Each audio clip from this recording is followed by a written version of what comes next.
We all have at least one space where we just stash stuff. Maybe it's your basement, your attic, your garage, maybe even a spare room. I know this one can seem scary because you've probably been filling it up for a while, years, maybe even decades of just random things being thrown in there. Well, never fear, we are going to make clearing out your storage space as quick and painless as possible.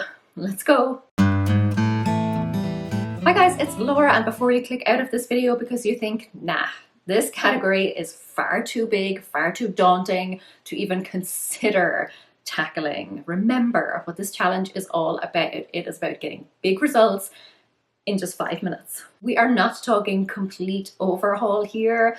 That's what the course, the Clutter Cure-All, is for. Instead, we are talking about making a visible dent, getting the ball rolling and making progress in chunks. This is day 17 of the Declutter Challenge, Clutter-Free in 5. And if you've just dropped in and you want regular content around streamlining and simplifying your life and your home, then be sure to subscribe. Okay, I've got tips to make this easier for you. I'm going to give you 2 different ways to do this. Honestly, it doesn't really matter which one you choose. Both of them will get you results, but they do have pros and cons. So just pick whichever one speaks to you. But first, I want to talk about something that is going to keep your motivation levels up. In the beginning, we talked about having a vision for your home. Well, for this one, I want you to have a specific vision for this space. What exactly do you want to be able to do? So if it's your garage, maybe you want to be able to pull your car in. If it is an actual storage unit that you are paying for every month, maybe you want to clear that out so you can cut that expense out of your budget,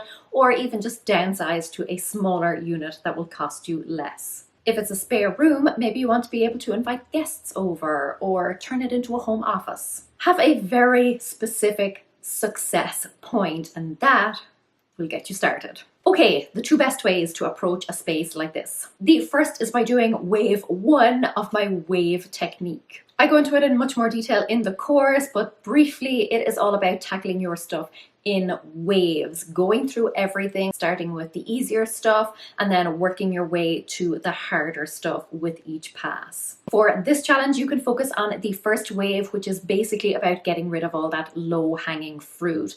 Trash, just general rubbish, things that are broken or damaged, and things that you definitely know that you don't want or need. So grab a black sack, set your timer for 5 minutes, and work your way around the space, getting as much junk and dirt as you can. Now, the pro of this method is that it's probably going to have the most satisfying outcome. You will have a sack of junk to show for it, and it was pretty easy to pull together. You didn't have to go through things and make agonizing decisions and spend ages thinking about things. It was just very quick decisions. And you could probably quickly and easily get rid of that stuff. It's just that quick win, that quick boost. The downside though is that obviously it requires a lot of energy and effort, and if the space is particularly packed, it may be difficult or even potentially dangerous to move around. But this particular method can be very effective when you're dealing with large spaces like this. The second method then is to take one box or bag or pile of stuff,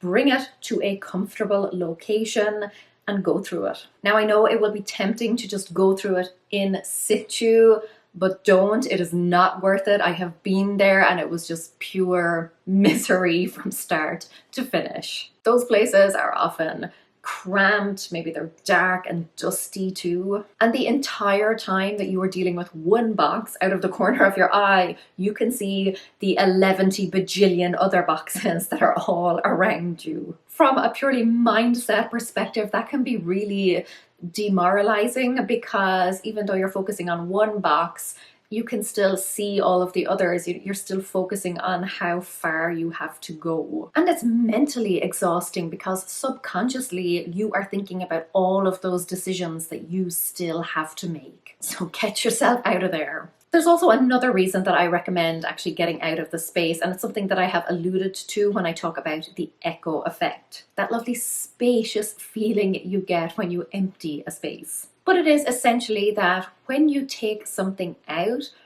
the lazy side of the human condition doesn't want to put it back. You will be inclined to get rid of more just so that you don't have to lug it all back into whatever space you took it from. You know, when you're in the space, it's far too easy to be just like, yeah, that's fine.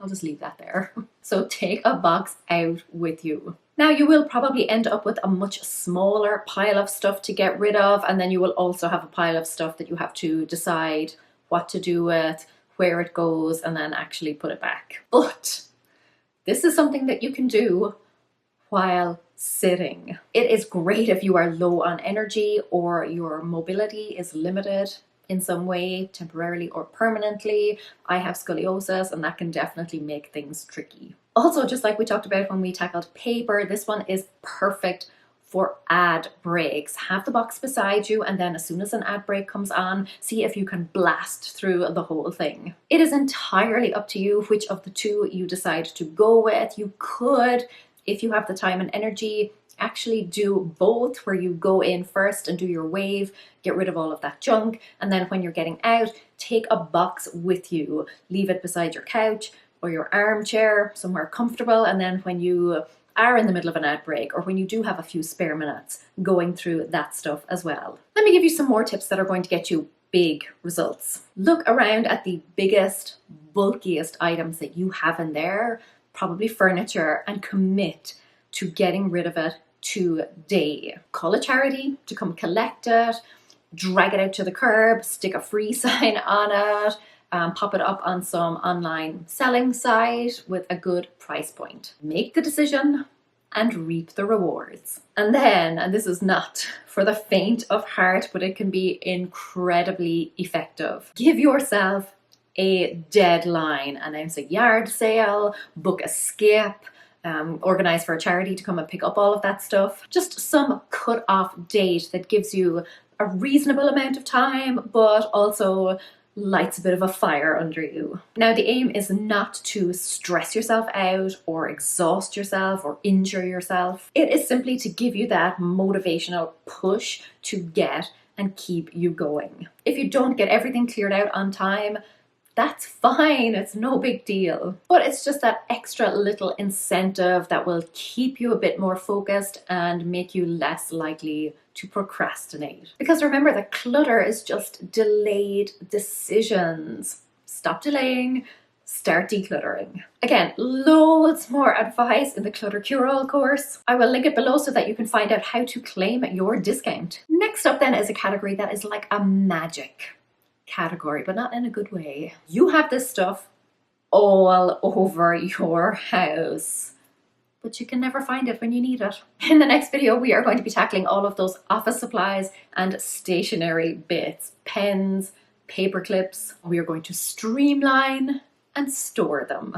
Be sure to subscribe so you're not missing out. Go raibh míle maith agaibh. Agus feicim mé sibh se go luath. Slán!